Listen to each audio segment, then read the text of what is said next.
नमस्कार, मैं हूं निशा। आप देखना शुरू कर चुके हैं एनजेपी हरियाणा। हरियाणा बीजेपी में क्या सब कुछ ठीक चल रहा है? क्या रेवाड़ी के बावल में मुख्यमंत्री के कार्यक्रम से नेताओं की गैर मौजूदगी केवल संयोग थी, या फिर इसके पीछे कोई बड़ा राजनीतिक संदेश छिपा था? इन्हीं सवालों के बीच अब भारतीय जनता पार्टी ने बड़ा कदम उठाया है। मुख्यमंत्री नायब सिंह सैनी और केंद्रीय कृषि मंत्री शिवराज सिंह चौहान के कार्यक्रम से गैर हाजिर रहने वाले कई मंडल अध्यक्षों को कारण बताओ नोटिस जारी कर दिया गया है। इतना ही नहीं, पार्टी ने 24 घंटे के भीतर जवाब भी मांगा है। इस कार्रवाई ने हरियाणा की राजनीति, खासकर दक्षिण हरियाणा की भाजपा में नई हलचल पैदा कर दी है।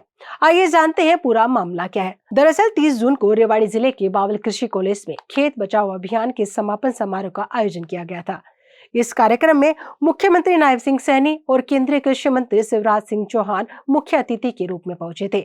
लेकिन कार्यक्रम के दौरान एक ऐसी तस्वीर सामने आई जिसने राजनीतिक गलियारों में चर्चाओं का दौर शुरू कर दिया। कार्यक्रम से केंद्रीय राज्य मंत्री राव इंद्रजीत सिंह, बावल विधायक डॉक्टर कृष्ण कुमार, कोसली विधायक अनिल यादव, रेवाड़ी विधायक लक्ष्मण सिंह यादव, कई मंडल अध्यक्ष, जिला परिषद चेयरमैन, नगर परिषद और नगर पालिका के चेयरमैन सहित संगठन और सरकार से जुड़े कई प्रमुख पदाधिकारी गैर हाजिर रहे। इन नेताओं की अनुपस्थिति ने विपक्ष के साथ साथ राजनीतिक विश्लेषकों का भी ध्यान खींचा। कई लोगों ने इसे केवल प्रोटोकॉल की चूक नहीं माना, बल्कि इसे भाजपा के अंदर चल रही गुटबाजी और शक्ति प्रदर्शन से जोड़कर देखा।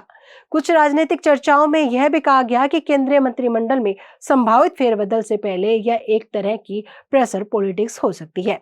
हालांकि इन अटकलों की आधिकारिक पुष्टि नहीं हुई है। अब इस पूरे मामले में भाजपा संगठन ने अनुशासनात्मक कार्रवाई शुरू कर दी है।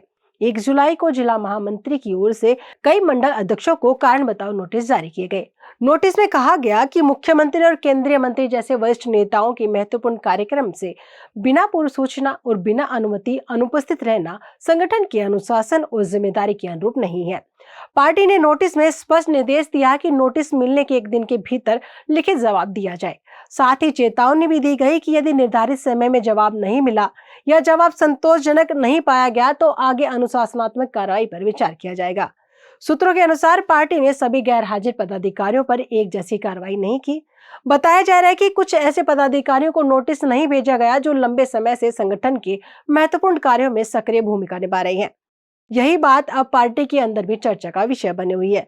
कुछ कार्यकर्ता सवाल उठा रहे हैं कि आखिर कार्रवाई सभी पर समान रूप से क्यों नहीं हुई।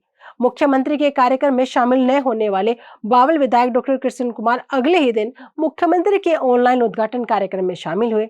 इसके बाद उन्होंने कोसली विधायक अनिल यादव के साथ भाजपा प्रदेश अध्यक्ष डॉक्टर अर्चना गुप्ता से भी मुलाकात की। इन मुलाकातों के बाद राजनीतिक गलियारों में तरह तरह की चर्चाएं शुरू हो गई हैं। हालांकि भाजपा नेताओं ने सार्वजनिक रूप से किसी भी तरह के मतभेद से इनकार किया है। सूत्रों के अनुसार बावल कार्यक्रम के बाद रेवाड़ी से लेकर चंडीगढ़ तक लगातार बैठकों का दौर जारी है।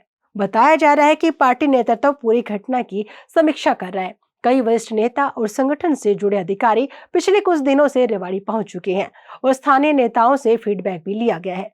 यानी साफ है कि भाजपा इस पूरे मामले को केवल स्थानीय विवाद मानकर नजरअंदाज नहीं करना चाहती।